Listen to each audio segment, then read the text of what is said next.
Shalom, selamat pagi. Puji dan syukur kepada Tuhan, kita semua dalam keadaan baik, senantiasa dalam penyertaan dan perlindungan Tuhan. Hari ini kita akan melanjutkan pembacaan firman Tuhan dari kitab Bilangan pasal 25. Sebelumnya marilah sama-sama kita berdoa. Bapa kami yang di surga, terima kasih untuk penyertaan-Mu dan pertolongan-Mu dalam hidup kami. Sebentar lagi kami akan melanjutkan pembacaan firman-Mu. Biarlah melalui firman-Mu kami dapat semakin mengerti maksud hati-Mu, sehingga kami dapat terus bertumbuh di dalam Kristus dan berbuah yang manis untuk sesama kami. Amin.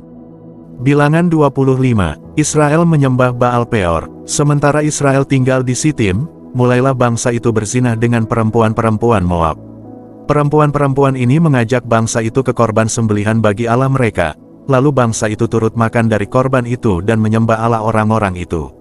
Ketika Israel berpasangan dengan Baal Peor, bangkitlah murka Tuhan terhadap Israel.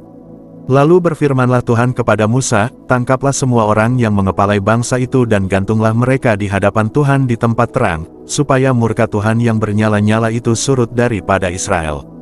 Lalu berkatalah Musa kepada hakim-hakim Israel, baiklah masing-masing kamu membunuh orang-orangnya yang telah berpasangan dengan Baal Peor. Kebetulan datanglah salah seorang Israel membawa seorang perempuan Midian kepada sanak saudaranya dengan dilihat Musa dan segenap umat Israel yang sedang bertangis-tangisan di depan pintu kemah pertemuan. Ketika hal itu dilihat oleh Pinehas, anak Eleazar, anak Imam Harun, bangunlah ia dari tengah-tengah umat itu dan mengambil sebuah tombak di tangannya. Mengejar orang Israel itu sampai ke ruang tengah, dan menikam mereka berdua, yakni orang Israel dan perempuan itu, pada perutnya. Maka berhentilah tulah itu menimpa orang Israel. Orang yang mati karena tulah itu ada 24.000 orang banyaknya. Tuhan berfirman kepada Musa, Pinehas, anak Eleazar, anak Imam Harun, telah menyurutkan murkaku daripada orang Israel, oleh karena ia begitu giat membela kehormatanku di tengah-tengah mereka, sehingga tidaklah kuhabisi orang Israel dalam cemburuku. Sebab itu katakanlah, sesungguhnya aku berikan kepadanya perjanjian keselamatan yang daripadaku, untuk menjadi perjanjian mengenai keimaman selama-lamanya bagi dia dan bagi keturunannya, karena ia telah begitu giat membela Allahnya dan telah mengadakan pendamaian bagi orang Israel. Nama orang Israel yang mati terbunuh bersama-sama dengan perempuan Midian itu ialah Zimri bin Salu, pemimpin salah satu puak orang Simeon. Dan nama perempuan Midian yang mati terbunuh itu ialah Kosbi binti Zur. Zur itu adalah seorang kepala kaum, yaitu puak di Midian.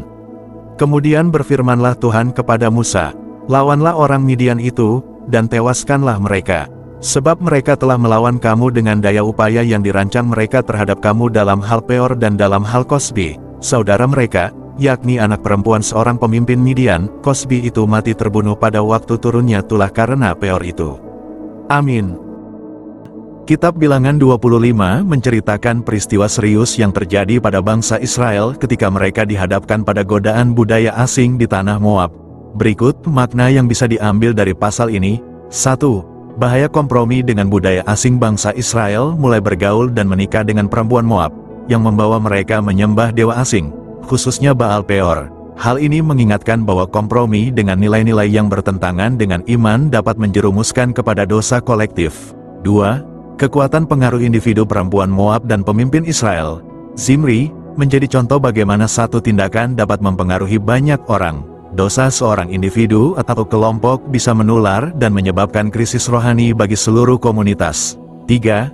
Keadilan Tuhan terhadap dosa. Tuhan menegakkan hukumnya melalui hukuman atas mereka yang berbuat dosa, termasuk epidemi yang menimpa bangsa Israel. Ini menunjukkan bahwa dosa tidak bisa diabaikan, dan keadilan ilahi pasti bekerja. 4. Peran pemimpin rohani dalam menegur. Pinhas, imam, mengambil tindakan tegas dengan menegur dan menghentikan dosa itu. Tindakan ini tidak hanya menghentikan epidemi, tetapi juga mendapat pujian Tuhan. Ini menekankan pentingnya keberanian dan tanggung jawab pemimpin rohani untuk membela kebenaran. 5. Kesetiaan dan penghargaan Tuhan karena tindakan Pinhas yang menegakkan keadilan. Tuhan memberi perjanjian damai dan garis keturunan yang berkat. Hal ini menunjukkan bahwa kesetiaan pada Tuhan dan keberanian melakukan kebenaran akan membawa berkat, bahkan di tengah situasi sulit. Kesimpulan, Bilangan 25 mengajarkan bahwa kompromi dengan dosa dan pengaruh budaya asing bisa merusak komunitas. Namun Tuhan menghargai kesetiaan, keberanian, dan tindakan benar. Peristiwa ini menegaskan keadilan ilahi sekaligus memberikan teladan bagi pemimpin dan umat untuk hidup sesuai kehendak Tuhan. Demikian pembacaan firman Tuhan beserta maknanya untuk hari ini. Sampai berjumpa lagi besok. Tuhan Yesus senantiasa memberkati kita semua. Amin.